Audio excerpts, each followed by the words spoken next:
Intermittent fasting for beginners. Intermittent fasting, simply stated, is cycling between periods of fasting and eating. It's currently a very popular method to lose weight and improve health. Not only was it the trendiest weight loss search term in 2019, it was also prominently featured in a review article in the New England Journal of Medicine. But there is nothing new about fasting. In fact, intermittent fasting might actually be an ancient secret of health. It is ancient because it has been practiced throughout all of human history. It's a secret because this potentially powerful habit had until recently in many ways been virtually forgotten, especially regarding our health.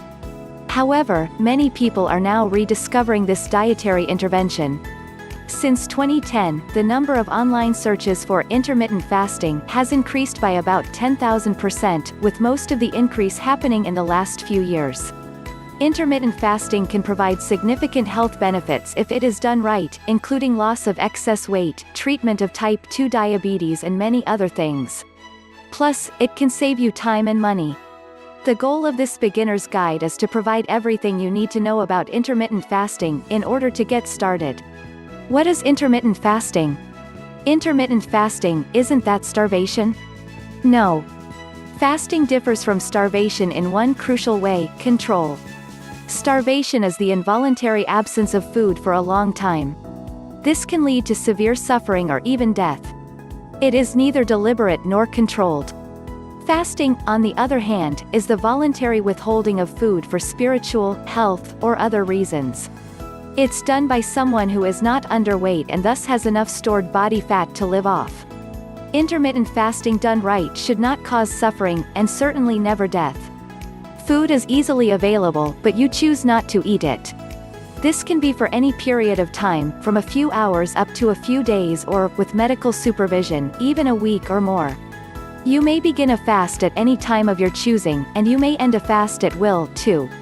You can start or stop a fast for any reason or no reason at all. Fasting has no standard duration, as it is merely the absence of eating. Any time that you are not eating, you are intermittently fasting. For example, you may fast between dinner and breakfast the next day, a period of approximately 12 to 14 hours. In that sense, intermittent fasting should be considered a part of everyday life. Consider the term, break fast.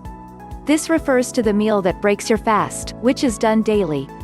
Rather than being some sort of cruel and unusual punishment, the English language implicitly acknowledges that fasting should be performed daily, even if only for a short duration. Intermittent fasting is not something unusual and curious, but a part of everyday, normal life.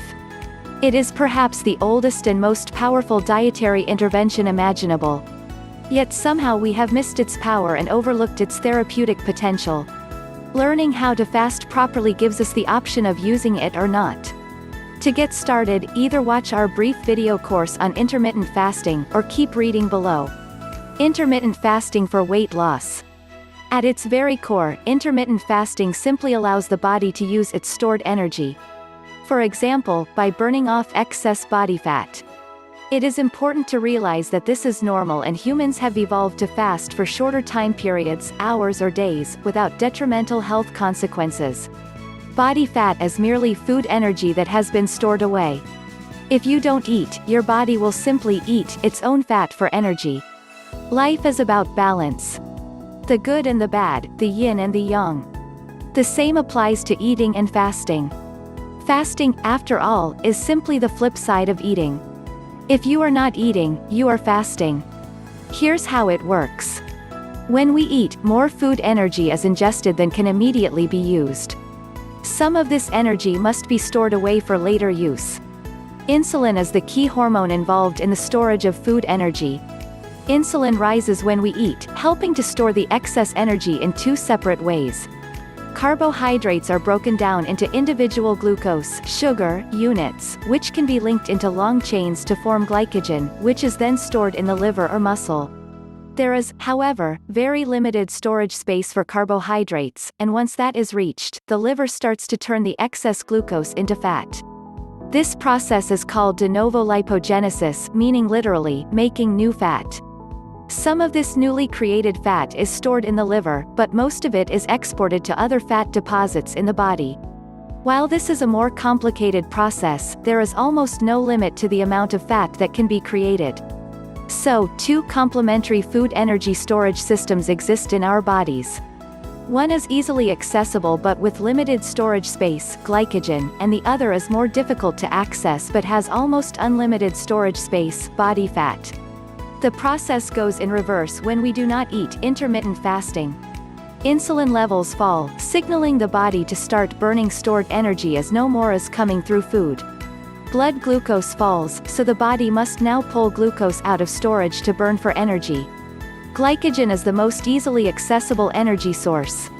It is broken down into glucose molecules to provide energy for the body's other cells. This can provide enough energy to power much of the body's needs for 24 to 36 hours. After that, the body will primarily be breaking down fat for energy. So the body only really exists in two states, the fed insulin high state and the fasted insulin low state. Either we are storing food energy, increasing stores, or we are burning stored energy, decreasing stores. It's one or the other. If eating and fasting are balanced, then there should be no net weight change. If we start eating the minute we roll out of bed, and do not stop until we go to sleep, we spend almost all our time in the fed state. Over time, we may gain weight, because we have not allowed our body any time to burn stored food energy. To restore balance or to lose weight, we may simply need to increase the amount of time spent burning food energy. That's intermittent fasting. In essence, intermittent fasting allows the body to use its stored energy. After all, that's what it is there for.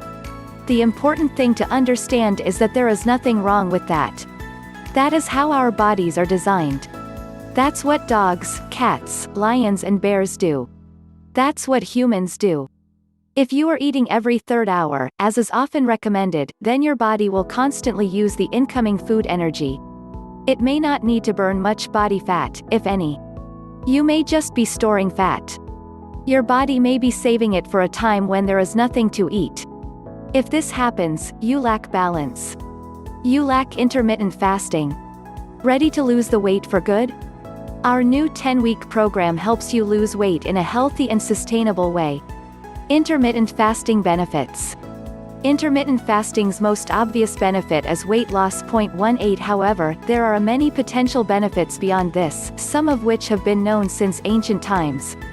The fasting periods were often called cleanses, detoxifications, or purifications, but the idea is similar, e.g. to abstain from eating food for a certain period of time, often for health reasons. People imagined that this period of abstinence from food would clear their body's systems of toxins and rejuvenate them. They may have been more correct than they knew. Some of the purported health benefits of intermittent fasting include weight and body fat loss, increased fat burning, lowered blood insulin and sugar levels, possibly reversal of type 2 diabetes, possibly improved mental clarity and concentration, possibly increased energy, possibly increased growth hormone, at least in the short term, possibly an improved blood cholesterol profile, possibly longer life, possibly activation of cellular cleansing by stimulating autophagy, possibly reduction of inflammation. In addition, fasting offers many important unique advantages that are not available in typical diets. Where diets can complicate life, intermittent fasting may simplify it. Where diets can be expensive, intermittent fasting can be free. Where diets can take time, fasting saves time. Where diets may be limited in their availability, fasting is available anywhere. And as discussed earlier, fasting is a potentially powerful method for lowering insulin and decreasing body weight.